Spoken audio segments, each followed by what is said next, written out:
तो कहाँ कहाँ पर हम जल का उपयोग कर रहे हैं, एक एक पॉइंट करके हम लेके चलते हैं। सबसे पहला पॉइंट क्या है, मानव शरीर में, मानव शरीर में, ठीक है। पहला क्या है, मानव शरीर में, यानी मैंने क्या बताया शुरू में ही, वाटर की आवश्यकता होती है शरीर को। जैसे खाना हम खाते हैं तो खाने के साथ साथ हमें क्या चाहिए, पानी भी चाहिए। अगर पानी नहीं मिलेगा किसी भी इंसान को, मनुष्य को, तो वो क्या हो जाएगा, खत्म हो जाएगा, उसको ऑक्सीजन ही नहीं मिल पाएगी। तो सबसे पहली उपयुक्तता तो हो गई, इसकी क्या आवश्यकता है, मानव शरीर के लिए इसकी आवश्यकता है जिंदा रहने के लिए, ठीक है। दूसरा यूज कहाँ कर रहे हैं हम, उद्योगों के लिए। किसके लिए, उद्योगों के लिए।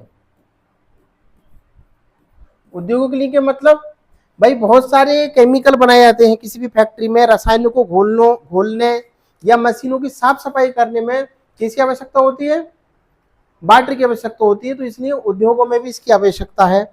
उसके बाद है विद्युत उत्पादन के लिए। तीसरा काम क्या है वाटर का, विद्युत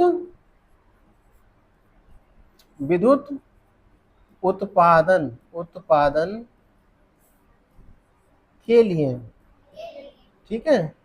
इसका क्या मतलब हुआ, विद्युत उत्पादन के लिए।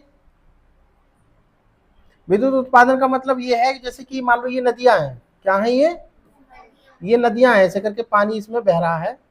तो यहाँ पर ही क्या बना लेते हैं लोग, बांध बना लेते हैं। क्या बना लेते हैं, इस तरीके से बांध बना लेते हैं। और उस बांध पर ही क्या है, पन बिजली परियोजना लगा लेते हैं। पन बिजली परियोजना से क्या बना रहे हैं, विद्युत उत्पन्न कर रहे हैं, ठीक है। बड़े बड़े डैम हैं तो वो पानी से मतलब पानी से क्या बना रहे हैं, बिजली बना रहे हैं, ठीक है। तो ये हो गया। उसके बाद दैनिक कार्यों में प्रयोग कर रहे हैं। इसके अलावा चौथा क्या है,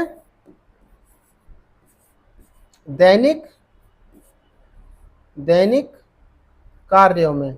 अब दैनिक कार्य कौन कौन से हो सकते हैं, तो देखिए घर की साफ सफाई, किचन की सफाई, बर्तन सफाई, या बहुत सारे कपड़ा धोने में, खाने पीने में वगैरह वगैरह में इसमें इस्तेमाल करते हैं, जल का इस्तेमाल करते हैं। तो आपको ये याद रखना है, ठीक है। उसके बाद कृषि में, अगर नंबर 5 में हम महत्वपूर्ण बात करें तो कृषि में सहायक, वाटर की आवश्यकता कहां पर है, कृषि में। क्योंकि अगर तुम्हें लगता है कि अगर पानी ना हो तो कृषि हो पाएगी, कृषि बिल्कुल नहीं हो पाएगी। तो पानी की आवश्यकता कृषि के लिए भी है, ठीक है। इसके अलावा परिवहन नंबर, थोड़ा सा आगे बढ़ा लेते हैं हम इसको, हाँ नंबर 6 परिवहन में। अब परिवहन का मतलब समझो पहले, परिवहन क्या होता है, अगर हम एक स्थान से दूसरे स्थान पर जाते हैं तो क्या करते हैं हम, या तो हम बस से जाते हैं, हम ट्रेन से जाते हैं, और ज्यादा दूर जाना हो तो हम काय से जाते हैं, हवाई जहाज से जाते हैं। लेकिन इसके अलावा भी कुछ रास्ते हैं, वो रास्ते हैं नदियों का रास्ता, समुद्रों का रास्ता। जैसे कि अभी इसमें युद्ध चल रहा है तो होर्मुज खाड़ी को लेकर के क्या है, बहुत सारा बवाल मचा हुआ है। क्यों, कि होर्मुज जल संधि के द्वारा ही बहुत सारे क्या वहां पे क्या हुआ, पोत गुजरते हैं। उन पोतों में बहुत सारा सामान होता है, उन पोतों में डीजल, पेट्रोल, एलपीजी गैस भरी बड़े बड़े कैप्सूल भरे हुए होते हैं। तो कहीं ना कहीं नदियां जहां पर, या समुद्र का वो क्या परिवहन का भी काम कर रही है, ठीक है। जैसे बनारस में, इलाहाबाद में भी कुछ बनाया गया है जिससे बोट वगैरह जाती हैं, तो परिवहन में भी पानी का यानी जल का प्रयोग किया जाता है। उसके बाद करते हैं नंबर, परिवहन के बाद में है जीवधारियों के लिए। जीवधारियों के लिए हमने शुरू में बता दिया है। तो जल जीवधारियों के लिए क्या है, महत्वपूर्ण घटक है। क्या है, महत्वपूर्ण घटक है।